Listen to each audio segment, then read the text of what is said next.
Choisis la vie. Le paternalisme étouffant, deuxième partie.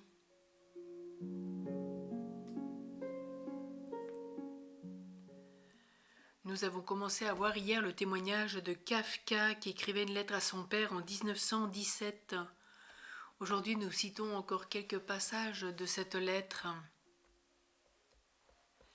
Je cite, il dit « Le courage, l'esprit de décision, l'assurance, la joie de faire telle ou telle chose ne pouvaient pas tenir jusqu'au bout, quand tu t'y opposais ou même quand on pouvait te supposer hostile. Et cette supposition, on pouvait la faire à propos de presque tout ce que j'entreprenais. Cela s'appliquait aussi bien aux idées qu'aux personnes. Il te suffisait que quelqu'un m'inspirât un peu d'intérêt pour intervenir brutalement par l'injure, la calomnie, les propos avilissants, sans le moindre égard pour mon affection et sans respect pour mon jugement.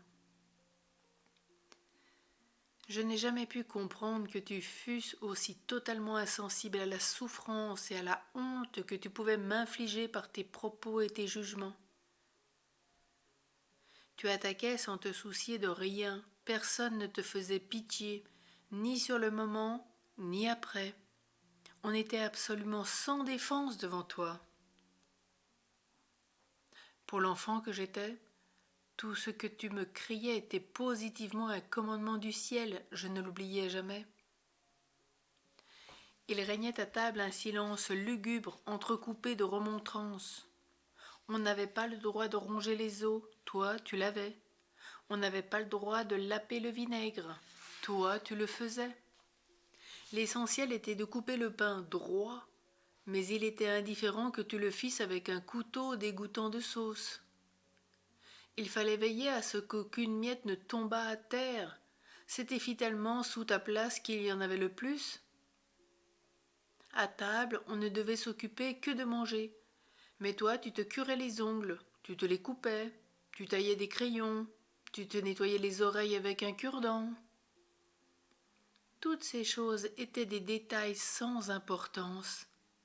Elles ne devenaient accablantes pour moi que dans la mesure où toi, qui faisais si prodigieusement autorité à mes yeux, tu ne respectais pas les ordres que tu m'imposais.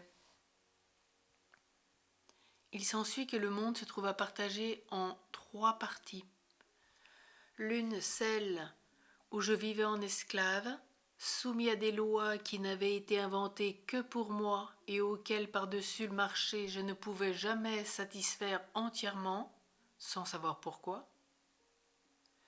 Une autre qui m'était infiniment lointaine, dans laquelle tu vivais, occupé à gouverner, à donner des ordres et à t'irriter parce qu'ils n'étaient pas suivis. Une troisième, enfin, où le reste des gens vivaient heureux, exempts d'ordre et d'obéissance. L'impossibilité aussi d'avoir des relations pacifiques avec toi eut encore une autre conséquence, bien naturelle en vérité. Je perdis de ce fait l'usage de la parole. Sans doute n'aurais-je jamais été un grand orateur, mais dans d'autres circonstances. Mais j'aurais tout de même parlé couramment le langage humain ordinaire. Très tôt, cependant, tu m'as interdit de prendre la parole. Pas de réplique. Cette menace et la main levée qui la soulignait m'ont tout temps accompagné. Devant toi, je pris une manière de parler saccadée et bégayante, mais ce fut encore trop pour ton goût et je finis par me taire. D'abord par défi peut-être, puis parce que je ne pouvais ni penser ni parler en ta présence. Et comme tu étais mon véritable éducateur, les effets s'en sont fait sentir partout dans ma vie.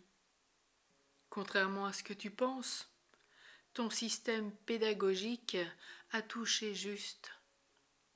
Je n'ai échappé à aucune prise, telle que je suis.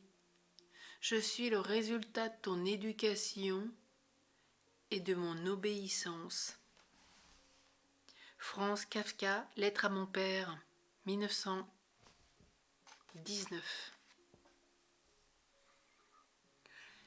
Alors aujourd'hui, toute forme d'excès dans cette paternité peut devenir étouffante et nous le voyons bien à travers ce témoignage de cet enfant. Prenons le sentiment si important de sécurité. Il est également assuré par le père à travers la protection qu'il offre à sa famille. Mais il est certain qu'une protection excessive, protectionniste, sera de nouveau nocive, car le père doit également éveiller particulièrement chez ses fils le goût du risque. Une prudence exagérée, mettant sans cesse en garde contre des dangers invincibles, risque d'éroder, voire détruire l'esprit d'initiative et l'audace de l'enfant, engendrant une certaine pusillanimité, une peur diffuse devant l'imprévu, qui ne peut être que menaçant. Attitude dont l'enfant souffrira plus tard.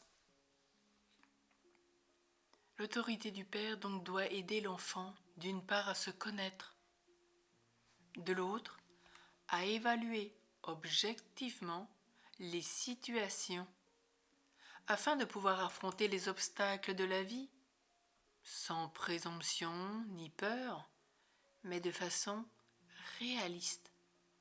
C'est ainsi que l'enfant est progressivement initié à l'école de la liberté et de la responsabilité. Alors aujourd'hui, puissions-nous vivre de façon beaucoup plus ajustée, soit dans les relations avec notre Père, soit peut-être pour tout homme, en aidant à lui faire comprendre l'importance d'une paternité ajustée. Et pour cela, peut-être prions beaucoup Saint Joseph pour tous les hommes qui exercent cette charge, cette responsabilité et à la fois cette grâce de la paternité à l'image de Saint Joseph. Quelle grandeur!